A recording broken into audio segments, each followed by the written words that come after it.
Deep in the heart of the rugged mountains, where the mist clings to the ancient pines like a soft white blanket, there lived a man named Jed. He was a simple man of the earth, a poor mountaineer who spent every waking hour trying to keep his family fed and warm. Life in the hills was a constant dance with nature, a struggle that required a sharp eye and a steady hand. One afternoon, as the sun began its slow descent behind the jagged peaks, Jed went out hunting, hoping to find a bit of food for the evening meal.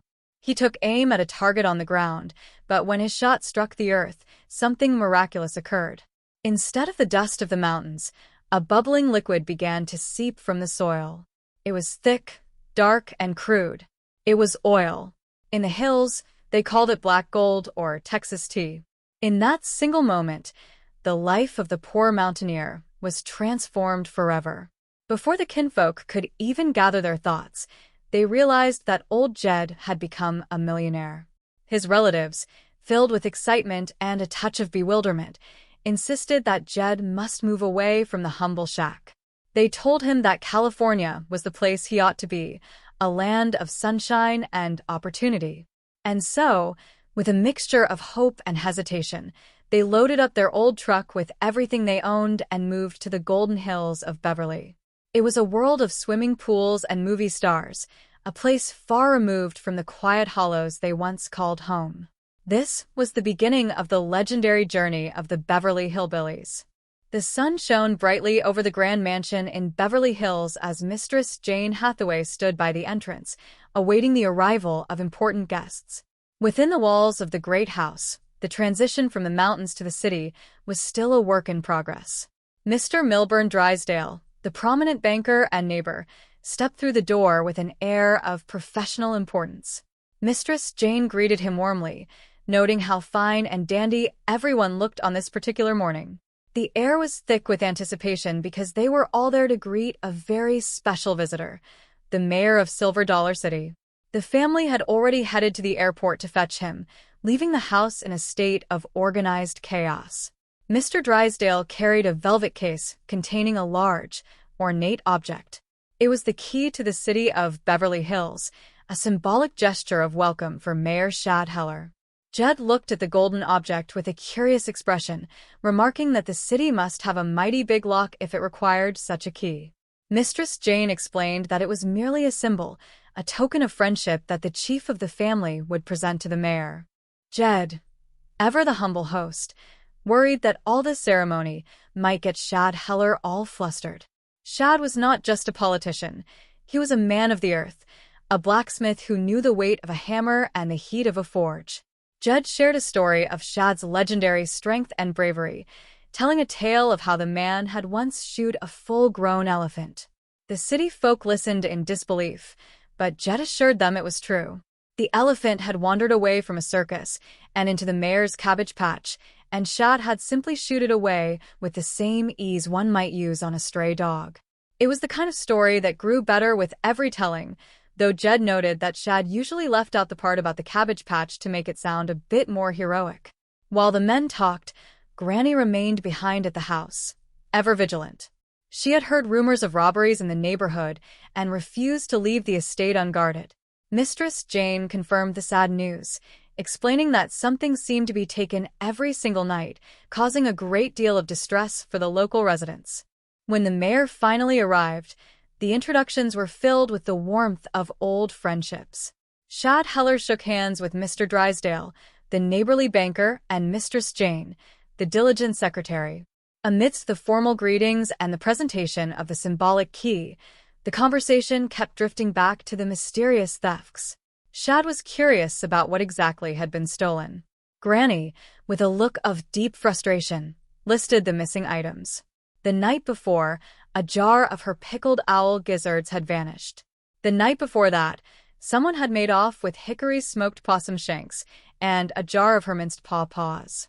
To the sophisticated ears of the city dwellers, these items sounded like strange treasures, but to the mountaineers, they were precious staples of their diet. Despite the concern over the robberies, the hospitality of the hills remained unchanged. Jed invited Mr. Drysdale and Mistress Jane to stay and share some food.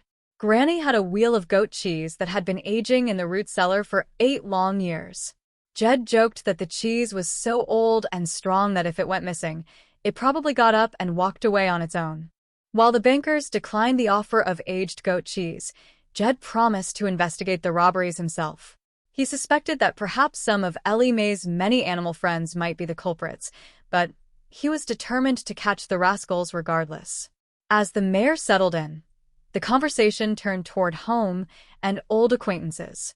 Jed asked about a man named Shorty Callums, wondering if the fellow had settled down after returning to the hills.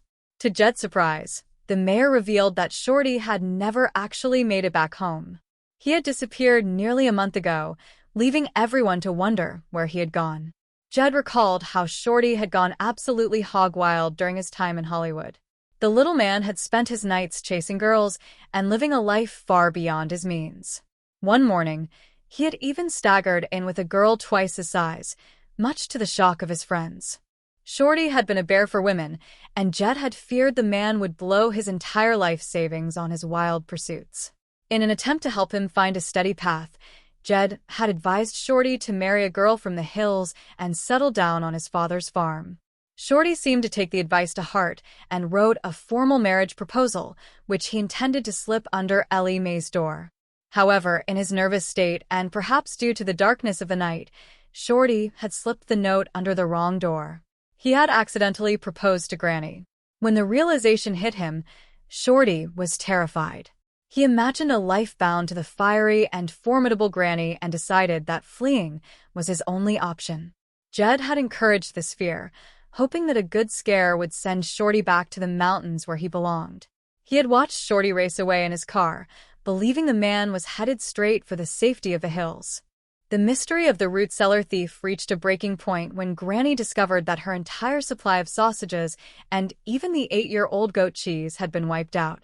She was convinced that a desperate criminal was afoot. Jed and Mayor Shad Heller armed themselves and prepared to track down the intruder.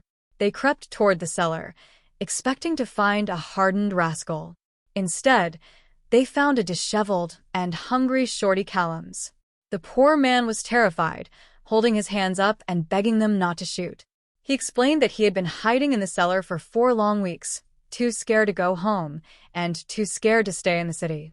He had been living off Granny's preserves and snoring away the days, reflecting on his sins and his narrow escape from a marriage he never intended to seek. Jed laughed and told Shorty the good news. Granny had never even seen the proposal note. The whole ordeal had been a misunderstanding. Shorty was relieved but exhausted. He admitted that his time in the root cellar had given him plenty of time to pray and repent for his wild ways in Hollywood. The hunger and the solitude had changed him, or so he claimed. Granny, however, was not so easily convinced. She saw him as a girl-chasing, jug-swinging little devil who had been eating her best food for a month. To keep the peace, Jed suggested that they find a way to help Shorty get back on his feet and return to a productive life. He remembered that Shorty had spent 30 years running the Silver Dollar City Hotel. The best thing for him would be to buy the hotel back and return to the work he knew best. However, the mayor informed them that the hotel had already been sold to a woman named Alverna Bradshaw. The mention of Alverna Bradshaw sent a shiver through the group. Granny and Alverna had a long history of rivalry and feuds. They were 2 strong-willed women who had clashed many times back in the hills. Jed knew that if Granny found out Alverna was involved, there would be trouble. Nevertheless, Shad Heller suggested that the only way for Shorty to get his hotel back would be to marry Alverna. It was a high price to pay, but Alverna had recently won a beauty contest in Silver Dollar City after redecorating the entire hotel. Jed and Shad hatched a plan to convince Shorty that Alverna had transformed into a stunning beauty queen. They spoke of her blue eyes and perfect complexion, comparing her to the youthful Ellie Mae. Shorty, always a sucker for a pretty face, began to reconsider his stance. He started to dream of being marooned on a desert island with a newly beautified Alverna. The scheme progressed as Jed and Shad pretended to talk to Alverna on the telephone. They told Shorty that she had refused to sell the hotel unless he married her. After some feigned negotiation, Shorty finally gave in to his vanity and his desire for the hotel. He agreed to the union, believing he was about to marry a woman who had ripened to perfection. Granny was horrified by the news, calling Elverna a vampire bat and a wicked woman, but Shorty was blinded by the prospect of a beauty queen bride. He began to prepare for a quick trip to Las Vegas to tie the knot before any Hollywood playboys could steal her away. As the day of the wedding approached, the atmosphere was filled with a mixture of excitement and dread. Shorty was busy fixing up his old car, which had been hidden under brush for a month. He was singing songs of love and anticipating his new life. However, a complication arrived in the form of a beautiful young woman named Gloria, who had come to deliver papers from the bank. When Shorty saw her, his old habits began to resurface. He momentarily forgot about Elverna and the beauty contest, drawn once again to the flashy charms of the city. But the momentum of the plan was already in motion. Elverna was on her way, and the transition from the quiet life of the root cellar to the chaotic path of marriage was inevitable. In the end, the story of the poor mountaineer and his family continued to unfold in the strange and wonderful world of Beverly Hills. Through misunderstandings, stolen sausages, and elaborate schemes, the values of the Hills remained their guiding light. They faced every challenge with a sense of humor and a deep commitment to one another, proving that no matter how much gold you find in the ground, the true wealth lies in the bonds of family and the laughter shared with friends.